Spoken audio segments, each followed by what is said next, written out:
नमस्कार, hot topic में आपका स्वागत है। मैं हूं अखिलेश शर्मा। विपक्ष ने जहां एक और ईवीएम के खिलाफ मोर्चा खोला हुआ है, वहीं दूसरा मोर्चा वोटर लिस्ट के खिलाफ भी खोल दिया है।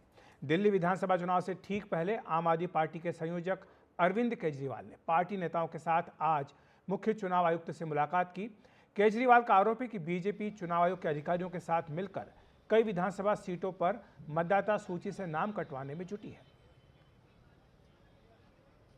हमने इलेक्शन कमीशंस के सामने 3000 पेजेस के सबूत रखे कि किस तरह से भारतीय जनता पार्टी दिल्ली के मौजूदा लोगों के, जो लोग अपने अपने घरों में कई कई सालों से रह रहे हैं, उन लोगों के बहुत बड़े स्तर के ऊपर हजारों की तादाद में वोट कटवाने का षड्यंत्र रच रही है। तो आम आदमी पार्टी ने सिलसिलेवार तरीके से कई आरोप लगाए हैं। आरोप ये भी है कि बीजेपी ने कई विधानसभा सीटों पर हजारों जिंदा और अपने पते पर रहने वाले लोगों के वोट कटवाने की अर्जी दे दी। चुनाव आयोग की समरी रिवीजन की प्रक्रिया 28 अक्टूबर को समाप्त हो चुकी है, ये आम आदमी पार्टी का आरोप है। इसके बाद भी 7 विधानसभा सीटों में 22,649 वोट काटने की एप्लीकेशन दाखिल कर दी गई। इनमें से अधिकांश एप्लीकेशन फाइल करने वाले लोग बीजेपी से जुड़े हुए हैं। शाहदरा में पिछले 6 हफ्तों में 11,018 वोटरों के नाम काटने की अर्जी ये कहते हुए दे दी गई कि वे या तो जीवित नहीं हैं या फिर किसी दूसरी जगह चले गए हैं। उधर बीजेपी ने आम आदमी पार्टी के आरोपों को खारिज कर दिया। बीजेपी के प्रवक्ता प्रदीप भंडारी ने एक्स प्लेटफॉर्म पर लिखा कि आम आदमी पार्टी झूठ बोल रही है। 2015 में अरविंद केजरीवाल ने खुद ही चुनाव आयोग को पत्र लिखकर फर्जी मतदाताओं के नाम काटने को कहा था। 2025 के विधानसभा चुनाव में हार के डर से आपने झूठ और दुष्प्रचार का सहारा लिया है। आपको बता दें कि अरविंद केजरीवाल ने इससे पहले शरद पवार और अभिषेक मनु सिंघवी से मुलाकात भी की थी। इस बैठक के बाद एनसीपी नेताओं ने कहा था कि महाराष्ट्र चुनाव में ईवीएम की कथित गड़बड़ियों के विरोध में वे सुप्रीम कोर्ट जाएंगे। बीजेपी ने विपक्ष के इस रवैये पर सवाल भी उठाया है।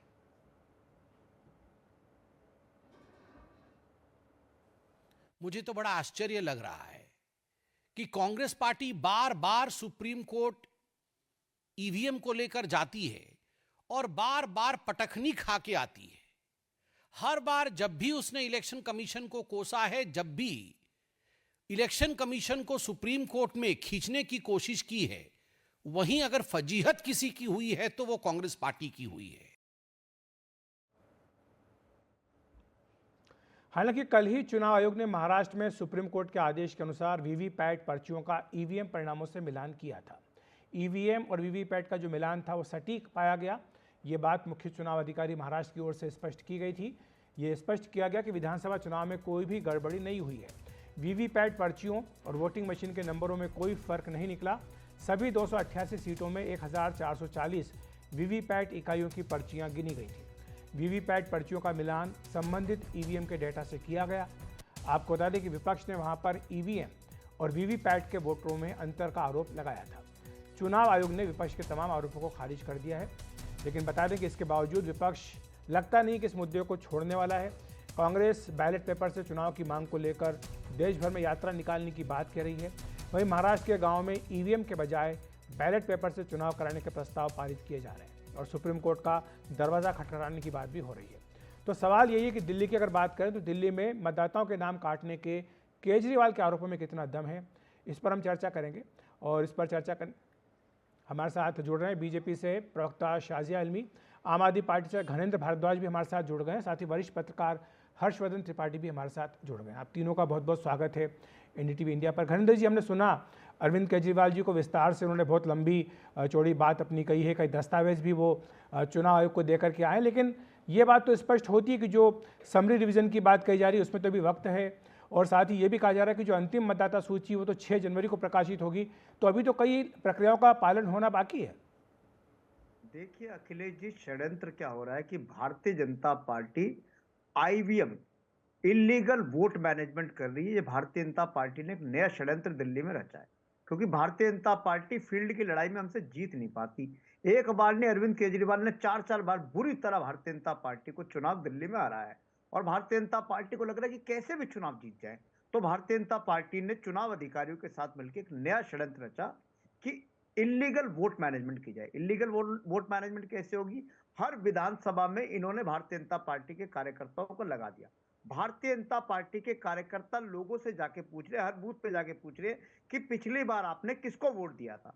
उसने जैसे ही कहा कि मैंने आम आदमी पार्टी को, अरविंद केजरीवाल जी को वोट दिया था, तो उसका नाम को वो चिन्हित कर लेते, उसके नाम को आगे मार्क कर लेते हैं।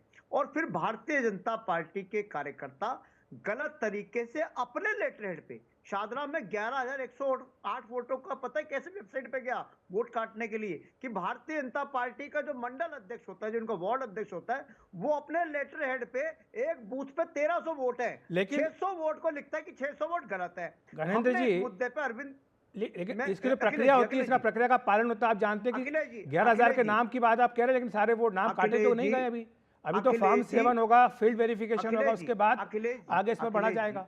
जी, अब अखिलेश जी, मैं समझा रहा हूं, जी, जी। मैं समझा रहा हूं। एक नहीं, दिल्ली की 70 विधानसभाओं में इस तरीके के षड्यंत्र रचा गया।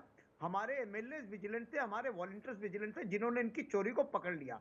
अब ये कौन लोग हैं? एक बूथ पे 1300 वोट है, 600 वोट आपने डाल दी चैलेंजिंग के लिए कि 600 आदमी रहते नहीं है। उन 600 लोगों को हमने प्रेस कॉन्फ्रेंस में खड़ा कर दिया। वो 600 लोग अपने वोटर आईडी कार्ड लेके आ गए, वो अपने आधार कार्ड लेके आ गए, वो कह रहे हैं 35-35, 40-40, 45-45, 50-50 साल से उस जगह पे रह रहे, तो उनका नाम कैसे? अगर भारतीय जनता तो पार्टी कटा का कहाँ है अभी मंडल नाम? अध्यक्ष अभी कौन? नाम कटे कहाँ नहीं, है? आप, मैं जो कह रहा हूं अखिलेश जी सुनिए, वो कौन लोग हैं? वो गरीब लोग हैं, वो दिहाड़ी मजदूर हैं, जो छोटे मोटे काम करते हैं। उनके पास व्हाट्सएप वाला फोन नहीं है, वो ईमेल चेक नहीं करते। ये क्या होता है कि जब नाम चला गया वेबसाइट पे, तो इलेक्शन अधिकारी एक हेयरिंग का नोटिस जारी करता है। हेयरिंग का नोटिस आएगा, आपके व्हाट्सएप पे आएगा या ईमेल पे आएगा। लेकिन गणेंद्र ना उस जी, बेचारे, मैं आपके पास सुन आऊंगा, लीजिए, लेकिन सुन ये लीजिए, दर्शकों को बता सुन दूं कि लीजिए, जो हर हफ्ते जो उस इस गरीब तरह के जो, आदमी के पास ना तो जी, व्हाट्सएप एक वाला मिनट, फोन पोर्टल है, पे जो ना नाम पब्लिश ईमेल होते आईडी। हैं, सभी पॉलिटिकल पार्टीज के पास उसकी सूचना जाती है। तो अगर किसी को आपत्ति होती है तो वो अपनी आपत्ति दर्ज करा सकता है। शाजिया अल्मी को मैं लाना चाहूंगा इस चर्चा में। शाजिया जी, आपने सुना, सीधा आरोप लगाया जा रहा है कि बीजेपी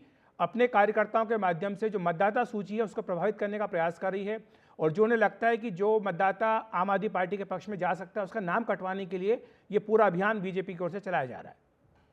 देखिए, मक्कारी में महारत हासिल हुए हुए आम आदमी पार्टी और उनके नुमाइंदे इतने ज्यादा झूठ बोल रहे हैं कि खुद उनके लिए इसको जस्टिफाई करना या इसका स्पष्टीकरण मुश्किल हो गया है। सबसे पहले तो मैं बता दूं कि खुद इलेक्शन कमीशन के जो चीफ इलेक्टोरल ऑफिसर दिल्ली के हैं, उन्होंने इस बात को पूरी तरह से बताया है कि सिर्फ 494 जो वोट्स हैं या घर हैं, उनके नाम पर ही बात है। 11,000 नाम कहाँ से आए हैं, ये इनके, मुझे लगता है, ख्यालात में है। दूसरी बात ये कह रहे हैं, इन्होंने 500 लोगों का रैंडम सैंपल किया है, उसके आधार पर ये कह रहे हैं कि 11,000 वोट कट गए हैं, क्या उसकी तैयारी है।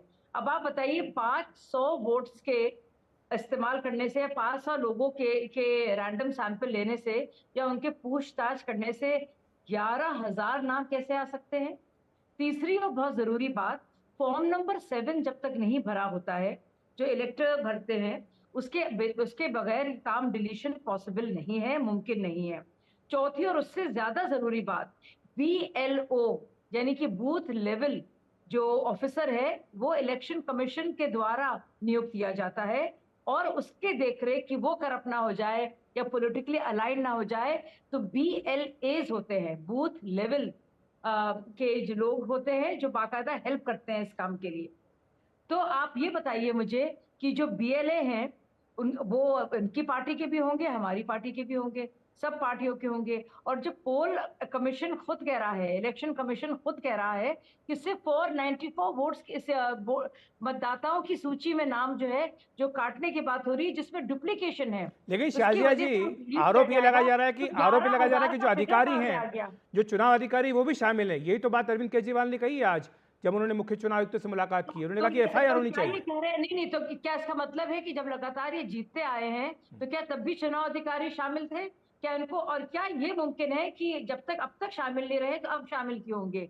और तीसरी और उसके अलावा जो छठी और जरूरी बात मैं कहना चाह रही हूँ कि साफ जाहिर है कि अभी से बहानेबाजी शुरू हो गई है। इनको लग रहा है कि झूठ बोलने से इनका काम चलेगा। इन्हीं के पार्टी के हैं सौरभ भारद्वाज, जो टीम का डब्बा लेकर आए थे और विधानसभा में बाकायदा कहा था कि कैसे EVM हैक होता है। क्या हुआ? कुछ ही महीनों में पंजाब में सरकार में आ गए, वो कहानी खत्म हो गई।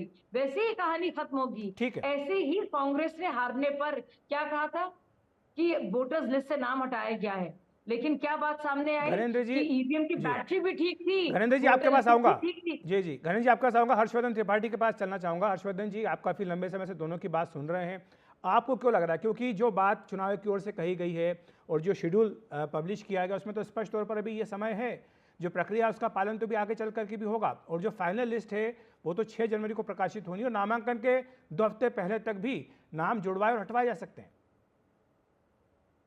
देखिए अखिलेश जी, इसमें जरा सा भी कोई विवाद नहीं है कि अरविंद केजरीवाल दिल्ली में लगातार जीतते आ रहे हैं। 2 बार तो ठीक से जीते, पहले वो जीते नहीं थे, भारतीय जनता पार्टी जीती थी, और उस चुनाव में 2013 वाले चुनाव में कांग्रेस के साथ मिलकर इन्होंने सरकार बनाई थी। 32, 28 और 8 ये संख्या थी।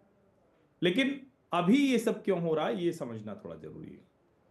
दरअसल अरविंद केजरीवाल अब तक के अपने सबसे कमजोर राजनीतिक, जो कहें कि अगर पॉलिटिकल ग्राउंड की बात करें तो सबसे कमजोर विकेट पर है। क्यों कमजोर विकेट पर है, आप इसको ध्यान से देखिए। उप मुख्यमंत्री को अपनी सीट बदलनी पड़ रही, पिछली बार सिर्फ 3207 मतों से जीते थे। विधानसभा उपाध्यक्ष हैं राखी बिड़ला, उनको भी सीट बदलनी पड़ रही है। जो लोग लगातार राजनीति में अरविंद के सामने हार गए थे, आप जितने नेताओं को कांग्रेस और भाजपा से आए हुए को टिकट मिला है उनका ट्रैक रिकॉर्ड देखिए। वो 2013 के बाद उनकी राजनीति खत्म कर दी अरविंद ने, और 2015, 13, 15, 20 के बाद 25 में उनकी जरूरत अरविंद को पड़ रही। यानी जिनकी राजनीति समाप्त कर दी थी अपनी अपनी विधानसभा में, उन सब की जरूरत अरविंद को पड़ रही है। अरविंद केजरीवाल के ऊपर गंभीर भ्रष्टाचार के आरोप हैं। अरविंद केजरीवाल रेवड़ी पर चर्चा की बात करते हैं, फिर ऑटो वालों से मिलकर उनको कहते हैं कि सब हम लाखों रुपया तुमको देते रहेंगे। कॉन्फिडेंस उनका हिला हुआ जी। कोई तो बहाना चाहिए ना जिसको लेकर जनता के बीच में जाए। नहीं, लेकिन अगर प्रक्रिया पर अगर पारदर्शिता लाने की बात करें तो उसमें तो मुझे लगता नहीं कि बहाने की बात है, ये तो एक शिकायत कर रहे हैं, और शिकायत करने का अधिकार तो मिलता है सभी को है। जैसे अरविंद जी और एक चीज कहते हैं ना कि भाई बांग्लादेशियों को तो केंद्र वाले बसा रहे हैं। अभी एलजी ने कहा कि वेरिफिकेशन होना चाहिए, तो मुझे तो लगता है आम आदमी पार्टी की पूरी टीम को, अरविंद जी को, मुख्यमंत्री आतिशी को एलजी के साथ एकदम खड़े हो जाना चाहिए, कहना कि अच्छा है कि बांग्लादेशियों का वेरिफिकेशन हो रहा है, रोहिंग्या का वेरिफिकेशन हो रहा है। फिर जब ये कहते हैं वोटर आईडी कार्ड पे किसी पार्टी के बूथ अध्यक्ष या फलाना ने कर दिया, अब पता नहीं, घनेन्द्र जी तो बड़े अच्छे प्रवक्ता है, राजनीति में यही होता है भैया, जो भी पार्टी होती है वो अपने वोटर बढ़वाना चाहती, दूसरे के कम करना चाहती। लेकिन ऐसा नहीं हो सकता कि भारतीय जनता पार्टी इतनी ताकतवर हो जाए कि दिल्ली में हर किसी से पूछ ले, अच्छा तुम किसको वोट दे रहे थे, अच्छा वोटर इतना नासमझ है वो बता देगा किसको वोट दे रहे थे, और उसके बाद वो जाके कटवा देंगे। ठीक है घरेंद्र जी, पार्टी का कैडर जो इतना जी स्ट्रांग जी है, घरेंद्र जी आप कुछ कहना चाह रहे हैं? शाजिया और हर्षवर्धन दोनों ने अपनी बात रखी है। देखिए अखिलेश जी, मैं फिर कह रहा हूं कि भारतीय जनता पार्टी ने दिल्ली में वोट चोरी का नया धंधा शुरू करा है। इन्होंने वोट चोरी चंडीगढ़ में करी, पूरे देश ने देखा किस तरीके से चंडीगढ़ के म्युनिसिपल चुनाव में भारतीय 2 बार आपको यहाँ प्रचंड बहुमत मिला है दिल्ली में, 2 बार प्रचंड बहुमत मिला है, और यही मतदाता सूची थी मोटे तौर पर। उसमें इलेक्शन कमीशन नहीं था, वो अलग नहीं वो अलग था, उसमें बैलेट और इलेक्शन कमीशन का इस्तेमाल नहीं था। 70 सीटें जीतने जा रही है, इसमें कोई संशय नहीं है। लेकिन भारतीय जनता पार्टी की बदमाशी को, भारतीय जनता पार्टी की गुंडागर्दी को हमने दिल्ली के लोगों के सामने एक्सपोज करा है कि पूरी 70 विधानसभाओं में टारगेट किया जा रहा है आम आदमी पार्टी के वोटर्स को। शाजिया जी आप जवाब दे दीजिए, मेरे पास समय की कमी है। देखिए सबसे पहले तो मैं बता दूं कि चंडीगढ़ में इलेक्शन कमीशन का कुछ लेना देना नहीं था, तो ये जो घरेंद्र जी आपको मौका मिल गया, शाजिया जी को बोलने दीजिए, मेरे पास समय की कमी है। असल में घबराए हुए, डरे हुए हैं, तो एक बार फिर झूठ का सहारा ले रहे हैं, और अगर कुछ मानहानि का मुकदमा होगा फिर माफी मांग लेंगे। इनके लिए झूठ बोलना दरअसल बहुत आसान हो गया है, और अभी तक मैं समझ नहीं पाई हूँ कि 500 लोगों के रैंडम सैंपल से इन्होंने ये कैसे तय कर लिया कि 11,000 मतदाताओं को हटाया गया है। और ये जो इल्जाम लगा रहे हैं इलेक्शन कमीशन पर, ये बहुत ही संजीदगी से लेने वाला है। मुझे लगता है इन्हें इससे बचना चाहिए, क्योंकि इसमें कोई सच्चाई नहीं है। भाजपा को गाली गलौज करें, लेकिन इलेक्शन कमीशन पर इस तरह के आक्षेप ना लगाएं, वो भी बेबुनियाद और किसी भी तरह से जिनमें कोई भी सब्सटेंस या आधार नहीं है। शुक्रिया आपका शाजिया जी। घनेन्द्र जी आप कुछ कहना चाहते हैं, लेकिन माफ़ी चाहता हूं, समय की थोड़ी कमी है। हर्षवर्धन जी आपका भी शुक्रिया हमारे साथ जुड़ने के लिए। एक ब्रेक ले रहे हैं, ब्रेक के बाद तुरंत हाजिर होते हैं।